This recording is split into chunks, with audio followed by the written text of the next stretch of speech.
email a copy of once again. The BBC Misleads on Gaza violence over and Palestinian rioters in Gaza prepare to set a kite on fire to be flown across the border into Israel, May 11, 2018.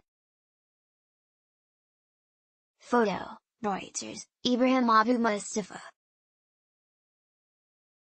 Recently, BBC Watch demonstrated how a backgrounder on Jerusalem produced by the BBC World Service's BBC Minute misled its target audience of young people on the 1949 armistice lines. Last month, BBC Minute produced two more items that it portrays as making sense of the news, both relating to the Gaza Strip.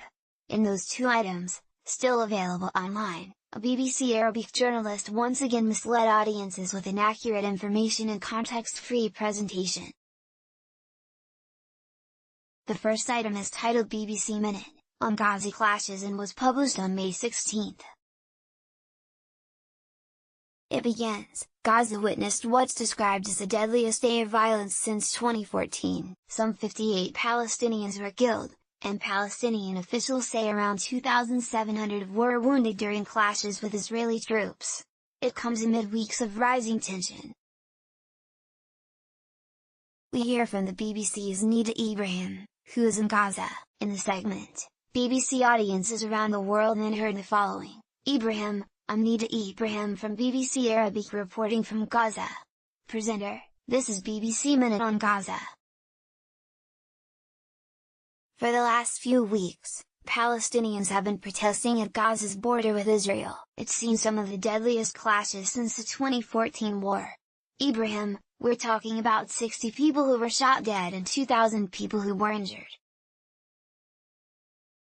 Some people are saying that the authorities here are not interested in any more protests. Things were supposed to culminate because it is the Nakba, or catastrophe, which is the day Palestinians commemorate as the 17th anniversary for the creation of Israel and their being forced off their lands in 1948. Presenter, Gaza has been one of the key issues in the conflict between Israel and Palestinians. Israel accuses Hamas, that controls Gaza, of perpetrating attacks on its soil and has imposed barriers to reduce infiltration from the region. Ibrahim, so I'll say what one protester said to me the other day. He said life in Gaza equals death. One of the biggest barriers is actually having no future. Obviously, that account does nothing to explain the real background to the pre-planned violence that has been taking place along the Gaza Strip-Israel border since the end of March. Neither does it contribute anything to the audience's understanding of the context of the situation in Gaza.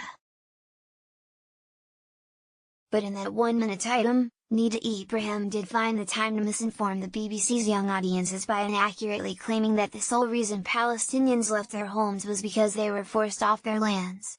On May 17, BBC Minute produced another backgrounder featuring BBC Arabic's Nida Ibrahim, titled BBC Minute, on life in Gaza. It stated, about 75% of Gaza's population is under the age of 25, they live in what UNICEF says is one of the most densely populated areas in the world.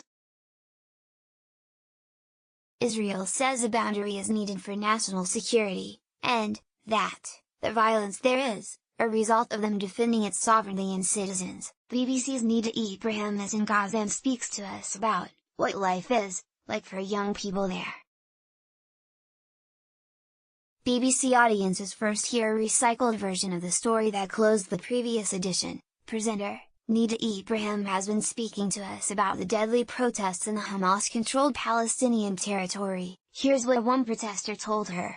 Ibrahim, he says life in Gaza equals death, so it doesn't really matter if we go on the front lines. Presenter, about 75% of its population is under the age of 25. Ibrahim, you don't have electricity, but for 4 hours. You don't have hope. You don't have jobs. So apart from the physical barriers that they might face, they're not allowed to travel, the borders are closed most of the time, even the sea is contaminated by sewage water that has nowhere else to be released. Presenter, the World Bank says a lack of progress towards peace and reconciliation has created an unsustainable economic situation. Ibrahim, so if you're a 20-year-old, you would want to know what kind of future you have here. and this is the hardest to answer. Presenter: Israel says a boundary is needed for national security. Ibrahim: I heard somebody saying the other day that if they open the border, you won't find anybody else left in Gaza. Obviously, this superficial portrayal again contributes nothing whatsoever to audience understanding of the factual background to the situation in the Gaza Strip, including the Hamas rhetoric that has exacerbated the electricity shortages and sewage treatment crisis. Listeners hear nothing at all about Israel's withdrawal from the Gaza Strip 13 years ago. What's worse, the crucially relevant topic of Hamas terrorism is not seriously addressed. Moreover, listeners are then steered towards the understanding that the lack of progress towards peace is behind Gaza's dire economic situation, but no mention is made of the fact that it is Hamas that completely rejects peace and continues to aspire to destroy Israel. These particular BBC Minute backgrounders clearly don't fulfill the corporation's public purpose of providing accurate and impartial news, current affairs, and factual programming of the highest editorial standards so that all audiences can engage fully with issues across the UK and the world. Readers can judge for themselves whether BBC World Service funding, supplied by the British public, both directly to the BBC and via the Foreign Office, could in fact be better employed to provide young people with news of the standard that they actually deserve rather than content that is superficial, serially inaccurate, politically partial, and dumbed down to the point of being irrelevant. Hadar Saleh is the managing editor of BBC Watch, an affiliate of the Committee for Accuracy in Middle East Reporting in America, CAMERA.